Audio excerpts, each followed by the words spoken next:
Assalamualaikum warahmatullahi ta'ala wabarakatuh. Bismillahirrahmanirrahim. Alhamdulillahirrabbilalamin. Assalatu wassalamu ala asrafil anbiya'i wa mursalin Sayyidina Muhammadin wa ala alihi wa sahbihi ajma'in, amma ba'd. Astaghfirullahalazim allazi la ilaha illallah wal hayyul qayyum wa atubu ilaih. Astaghfirullahaladzim allazi la ilaha illallah wal hayyul qayyum wa atubu ilaih. Astaghfirullahaladzim allazi la ilaha illallah wal hayyul qayyum wa atubu ilaih. La ilaha illallah wahdahu la syarika lahu, lahul mulku wa lahul hamdu yuhyi wa yumitu wa huwa ala kulli syai'in qadir. La ilaha illallah wahdahu la syarika lahu, lahul mulku wa lahul hamdu yuhyi wa yumitu wa huwa ala kulli syai'in qadir. La ilaha illallah wahdahu la syarika lahu, lahul mulku wa lahul hamdu yuhyi wa yumitu wa huwa ala kulli syai'in qadir. Assalamualaikum warahmatullahi wabarakatuh. Jumpa kembali dengan saya dalam dakwah jelang 10 Muharram yang akan kita peringati pada waktu 5 hari lagi. Wahai muslimin muslimat seluruh tanah air Indonesia, jadi pada tanggal 10 Muharram itu, dalam hitungan hari itu akan ada hari bersejarah yang diperingati oleh umat Islam di seluruh dunia. Itu dikenal dengan hari Asyura. Jadi ini menurut ulama bahwa pada hari Asyura itu ada tradisi pada masyarakat kita. Itu biasanya di kampung-kampung atau di kota-kota, per RT atau per kelurahan ini, kalau zaman dahulu kala itu kebanyakannya memasak bubur Asyura. Jadi bubur Asyura itu dibagi-bagikan kepada seluruh penduduk kampung itu. Maknanya adalah itu sebagai peringatan bahwa Rasulullah Shallallahu Alaihi Wasallam pada sejarah tempo dahulu itu pada tanggal 10 Muharram itu mengalami suatu kemenangan, jadi kejayaan pada beberapa perang dalam sejarah Islam, dalam perebutan wilayah, memperluas daerah kekuasaan Islam. Jadi seperti misalnya pada perang Hud, kemudian juga perang Badar, yang ceritanya itu kan ada terkisah dalam suatu riwayat yang diriwayatkan pada salawat Badar. Salawat Badar itu bunyinya diantaranya seperti ini: Salatullah salamullah ala toha rasulillah. Salatullah salamullah ala yasin habibillah. Tawassalna bismillah wabil hadi rasulillah wa kulli mujahidilillah bi ahlil badri ya Allah, sampai dengan habis beberapa hitungan dalam ayat salawat itu menceritakan bahwa pada saat itu Rasulullah mengalami kemenangan. Jadi kemenangan merebut daerah kekuasaan Islam. Jadi sejarah bubur Asyura ini, pada waktu itu Rasulullah bersama pasukannya itu kekurangan makanan, lalu dibuatlah bubur. Jadi bubur itu dengan masakan apa adanya, semua jenis makanan yang berupa daging dan tumbuh-tumbuhan itu dimasukkan dalam bubur itu, lalu dibagi-bagikan kepada pasukan perang. Nah kemudian tradisi itu kan dilaksanakan oleh masyarakat pada umumnya, sehingga kadang-kadang sampai dengan 40 macam jenis makanan dicampur dalam bubur itu. Jadi mungkin ada dagingnya, mungkin ada kacang panjangnya, mungkin ada kentang, wortel, daun sup. mungkin juga ada kangkungnya, kacang cina dan sebagainya. Jadi semua dimasak, mungkin dia masakannya sup atau berupa kari. Jadi ini semacam bersedekah aja. Jadi pada tanggal 9 Muharram dan 10 Muharram ada juga ini puasa. Jadi puasa itu mulai disunatkan, dianjurkan oleh Rasulullah itu pada tanggal 1 Muharram atau mungkin 2 atau mungkin 3 sampai dengan pada tanggal 10 Muharram tadi. Sehingga bubur-bubur pada waktu itu disajikan untuk berbuka puasa bersama. Nah, wahai muslimin dan muslimat di seluruh permukaan tanah air, jadi pada bulan Muharram ini adalah bulan penanggalan bulan yang pertama pada sejarah Islam. Jadi tahun Hijriah 1445 Hijriah. Jadi bulan pertama, di mana bulan pertama Islam ini banyak sekali hari-hari atau bersejarah yang berkenaan dengan nabi-nabi, terutama Rasulullah SAW. Kemudian juga ada tanggal-tanggal bersejarah yang berkenaan dengan Nabi Adam alaihissalam.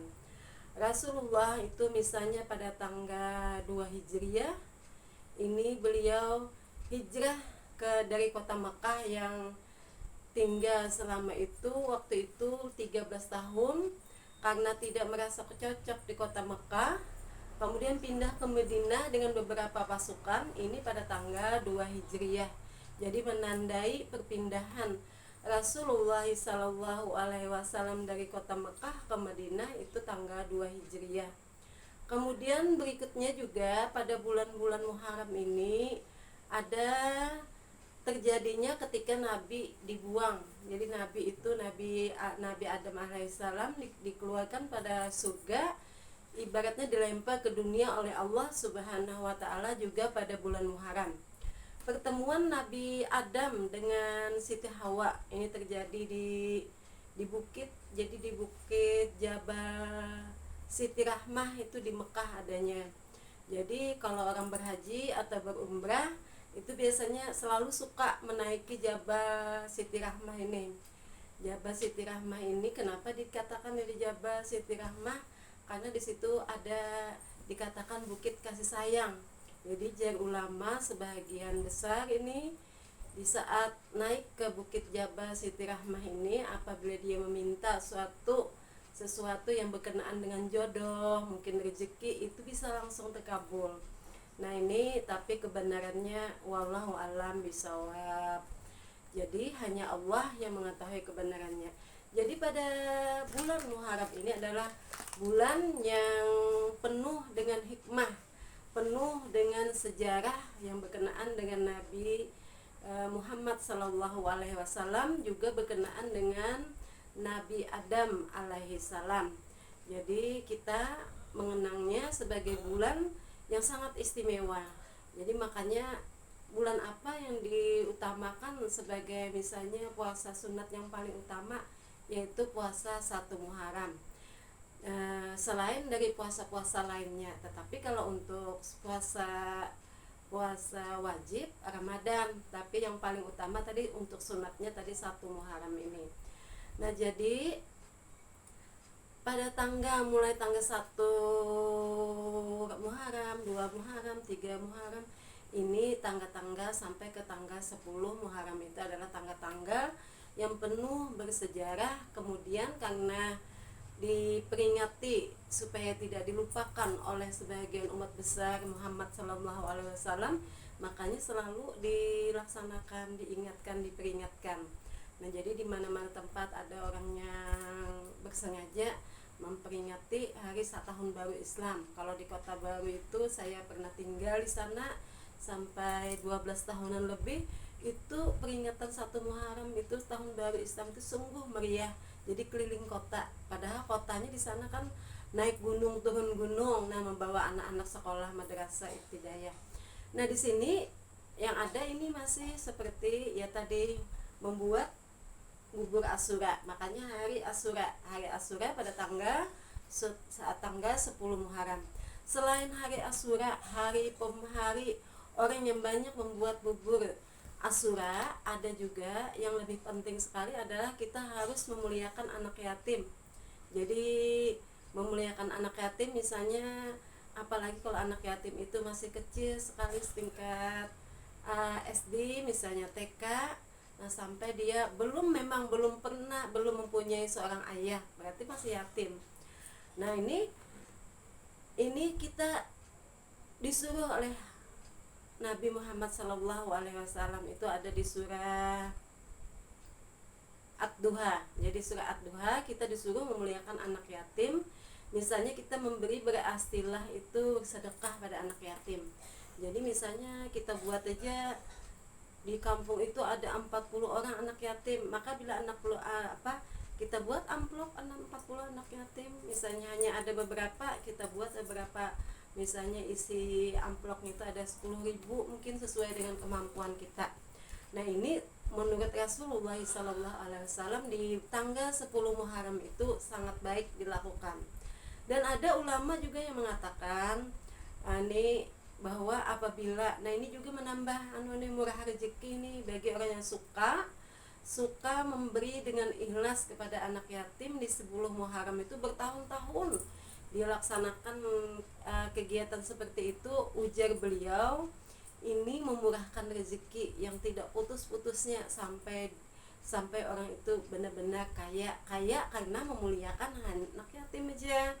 Jadi sampai beliau itu, ini ada tokohnya nih yang saya ceritakan ini, sampai beliau itu mau mengelola dari majelis taklim ini berapa orang yang menyumbang anak yatim, amplop aja langsung bisa ada 10 orang, ada 15 orang, ada 13 orang, jadikan satu. Terus beliau menyampaikan ke panti asuhan.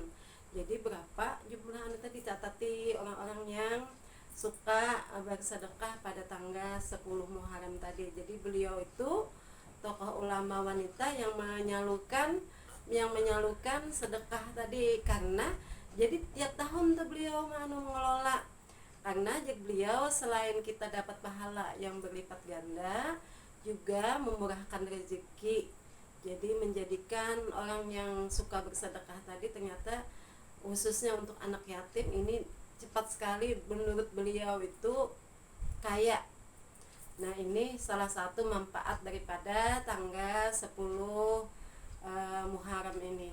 Kemudian di samping kita memberi sedekah kepada anak yatim, kebiasaan ini juga bagus sekali bila kita tidak mampu itu memberikan kasih sayang.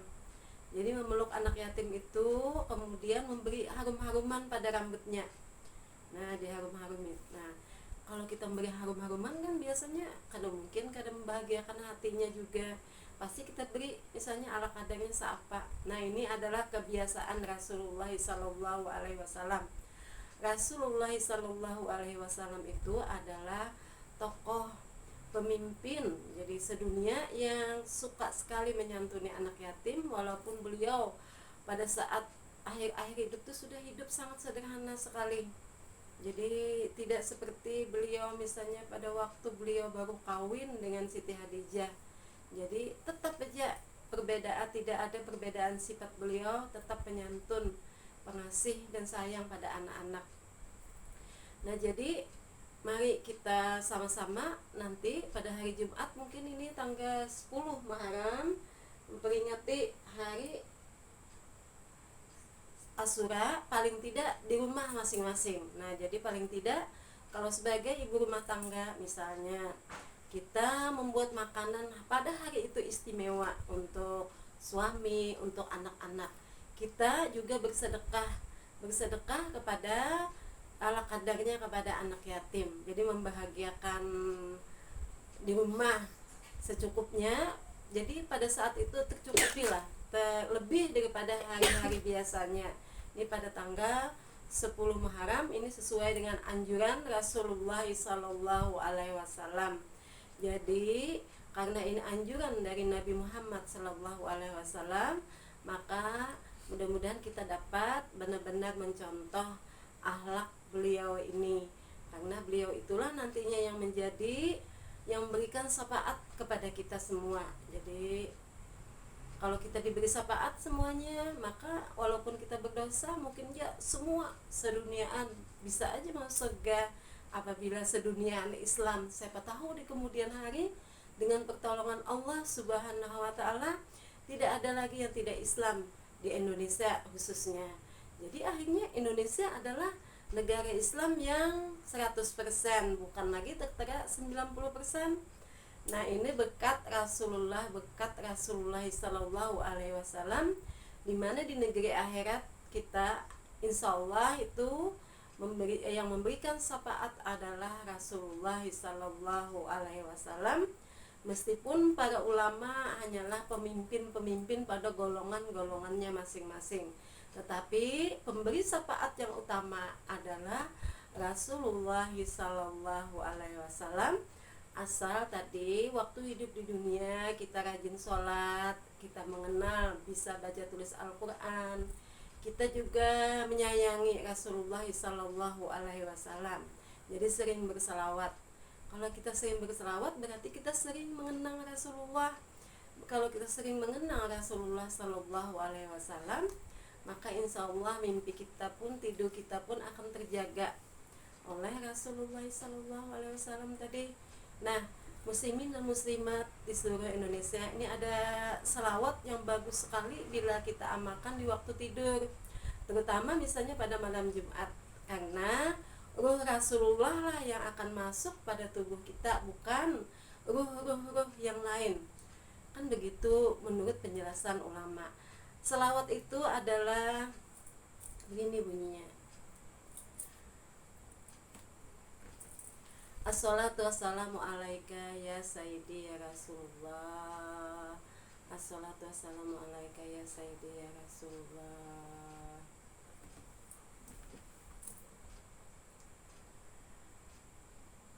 Jadi itu dibaca terus selama kita tidur. Assalatu wassalamu alaika ya Rasulullah biadi hotlati kolati ya Rasulullah. Jadi seperti itu, baca berulang-ulang. Nah, ini sangat bagus. Atau kita hanya memanggil nama beliau biasa aja, Allahumma shalli ala sayyidina Muhammad wa ala alihi wasahbihi wasallim, sampai 100 kali.